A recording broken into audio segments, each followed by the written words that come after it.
Hello everyone, welcome to the first episode of Future Founders. My name is Niyati Tewari and I'm the host of this talk show. Today we're going to be talking to the CEO of Wildcraft, Gaurav Dublish. So let's go do that. Hi Gaurav uncle and welcome to Future Founders. Through this talk show, I just want to get a basic idea about how to pursue entrepreneurship if someone has to.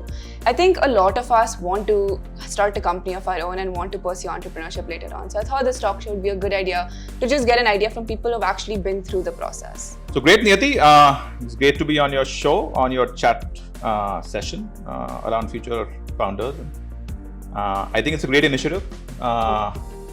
During our younger years, we did not have any perspective of what it takes to be an entrepreneur or entrepreneurship per se. So I'll try to be of some help. Go ahead. Yeah, great.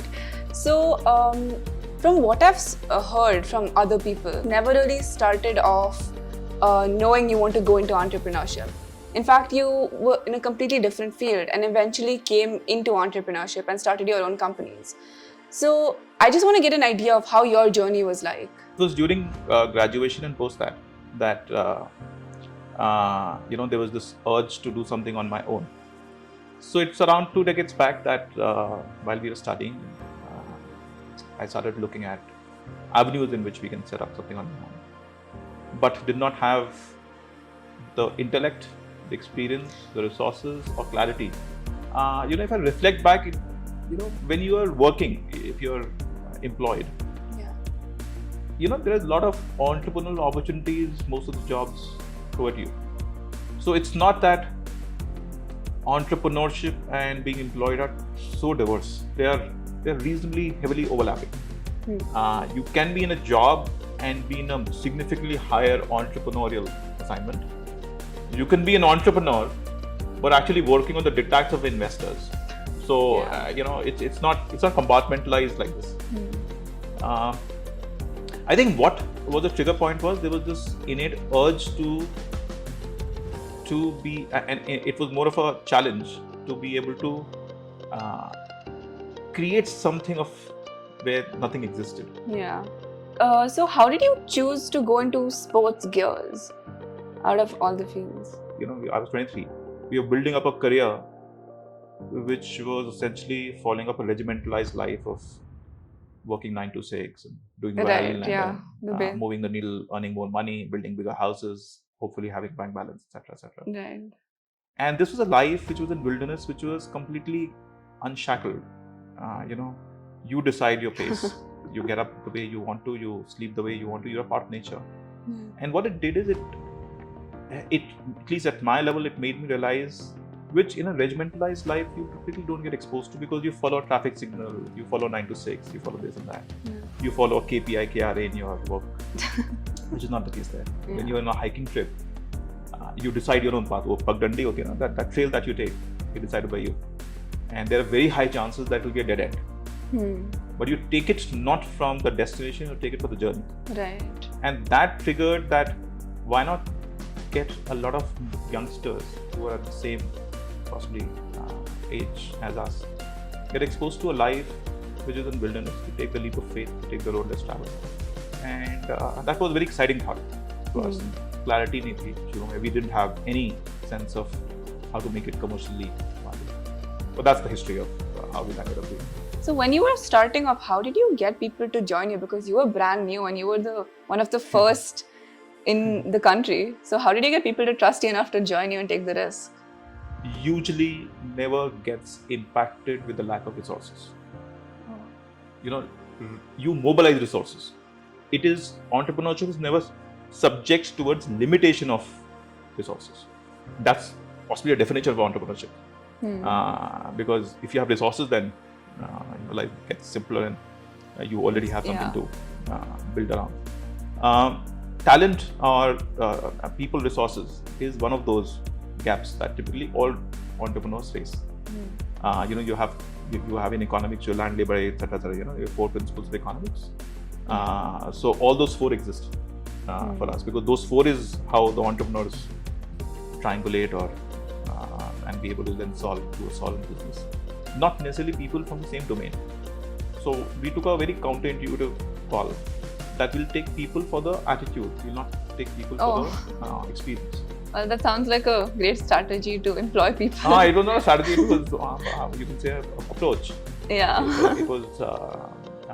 It worked, but on the contrary, I do not know if it's right or wrong, because it may have been that if you would have taken people from a domain, that would have worked equally. I don't.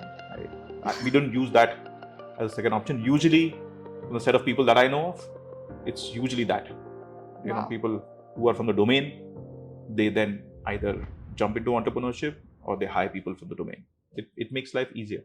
Yeah. It made life tougher for us, honestly. Tougher from delivery of the product, but easier from the culture, the spirit, the passion, etc., because the attitude was aligned. Yeah, that sounds. No, it was exciting. It was exciting. Yeah. It was exciting. It was tight. Smaller teams are also easier to manage. Yeah. Everybody is around you. There was 60-70 of us in the first 3-4 years. Yeah.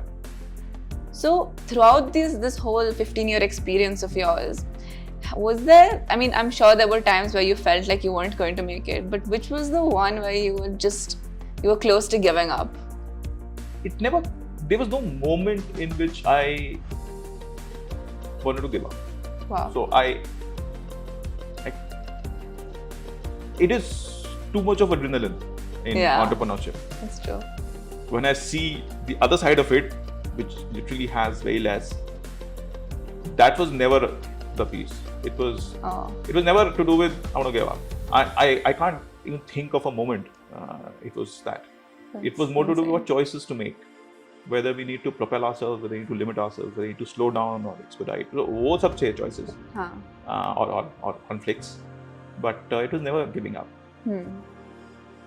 A moment, I think that your second part of the question, which is to do with the moment that you felt that which are moments that you'll regret.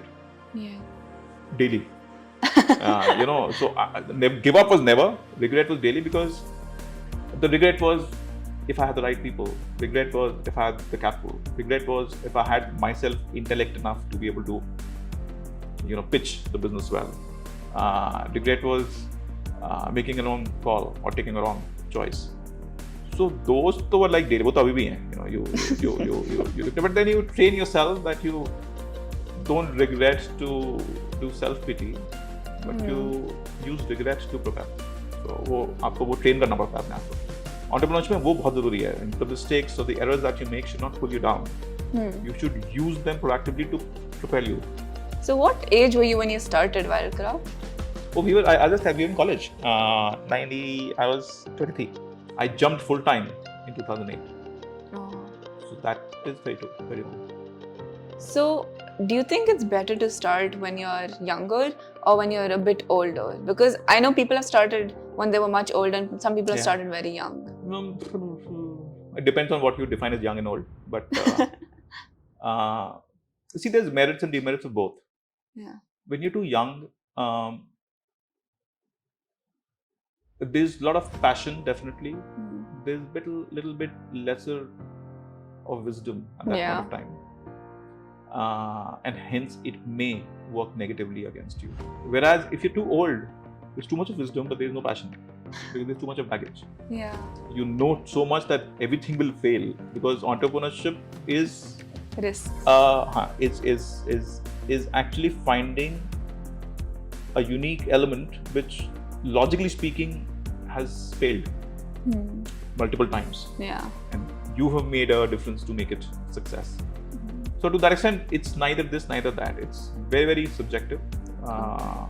I know both sides. Obviously, logically speaking, younger is better because you have that much time to make errors and improve. Yeah. If you're older, that much of luxury of time you don't have with you.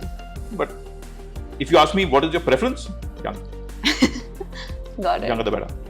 Got Younger it. the better. Make errors earlier on. Yeah. You'll be much better off.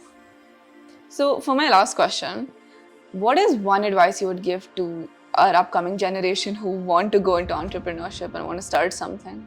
Entrepreneurship is somewhere intersection between having lots of passion with very, very critically with a purpose. You know, passion in itself is all hard. Yeah. Right? See whether something really you're passionate about. And top it up with a purpose. Purpose with passion is possibly very, very important traits for you to imbibe if you have to pursue a career in entrepreneurship. Got it. So now I just want to ask some rapid fire questions. Oh, And I know. This is the lagging part, huh? Okay. Yeah. Go ahead. So, okay. Just one word answer, just quickly. Okay. So, I'll try. Okay. Can I pass? I think you can. How much did you get in your 12th boards? I got 80% plus. Which was your favorite subject in school? Actually, I always liked humanities. My favorite subject was history. Really? History and physics. Wow. Which was your least favorite subject in school? Oh. Least favorite? English. Actually, a part of English which was Shakespeare. I didn't like it at all. It's understandable. Or is it? You guys don't have Shakespeare. I did. I was in ICSE. Exactly. Yeah. So I had Julius Caesar and then I had Macbeth. I had As You Like It. I had Merchant of Venice. Yeah. I had Julius Caesar. Then I had Macbeth. I was so fed up of Shakespeare. I used to daily go to some. Anyways. Are you a morning or a night person? Name one thing that always helps you unwind. Unwind. Yeah. Music. Oh. Do you play any music? Yes. Which instrument? I play percussion. Oh. And I try to sing. Rank these themes by order of relevance in today's world. AI, sustainability, biotechnology, crypto, and defense. What's the question again? Rank them by order of relevance in today's world. Okay. Repeat. AI, sustainability, biotechnology, defense, and crypto. So crypto is at the bottom. I'll start ulta. Defense uske upar. Yeah. I will keep sustainable. Okay, since you're not giving me an option, but if you were to give me sustainability, I'll put it as a different axis because it's not like this. Sustainability is a very different concept altogether. I can have in all these 3-4 sustainability as a particular one. On top of it, I'll put AI. Okay. But if you have to say overarching, I'll put sustainability at the top of the heap. But not the way sustainability is understood in the woke world today. You know, wokeism, I don't know whether you guys are exposed to that, is climate change and, you know, sustainability is about very, very at a micro level. Okay. It's, you know, let me borrow it from the world of outdoors. There's a concept called, anyway, it's a rabbit fire, but there's a concept called leave no trace. Okay. Which essentially means as humans, we would have done justice to nature, to the world, if we would have moved from this place to the next place without somebody knowing that we have been to the previous place. So it's called a concept called leave no trace. Okay. To me, that has the sense of sustainability, which is to do with if I'm able to thrive and survive and still not leave an imprint behind on the nature, that's the most sustainable way of living. To me, it's that. Okay. So, and hence I said it's a very, very Right. large piece. And hence I'll put that from a relevance, I'll put that at the top of the heap. Got it. But I will do this in parallel to all these 4. That's fair. Okay. Name one thing that you would undo from the past if you could.